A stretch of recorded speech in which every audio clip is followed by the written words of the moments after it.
रत्नप्रभा रघुनाथ काकडे, काळवाडी गाव आहे आमचं. आणि मी गेले 25 वर्षापासून शेती करते. तर शेतीमध्ये आत्तापर्यंत विविध प्रयोग पण केलेले आहेत.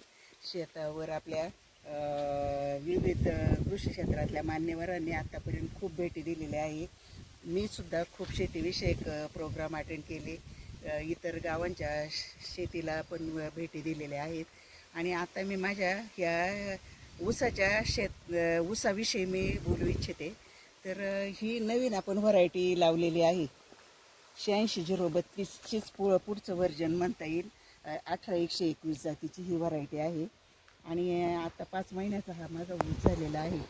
तर सरी 4.5 फुटी सरी काढलेली आहे आणि रोपं लावलेली आहे. तर 2 रोपामध्ये अंतर 2 फूट ठेवलेलं आहे आणि 4.5 फूट सरी आहे. तर आता हा 5 महिन्याचा ऊस आहे. तर सुरुवातीला आमच्या याच्या आधी ह्या क्षेत्रामध्ये केळी होती. तर केळीचं कुट्टी केलेली आहे आणि कुट्टी करून ते सगळा. आणि गेल्या 25 वर्षाचं एक विशेष म्हणजे मी कधीही माझ्या शेतातला काडी कचरा कधीही जाळत नाही. सगळ्या शेतातला काडी कचरा हा शेतातच कुजवलेला आहे आत्तापर्यंत.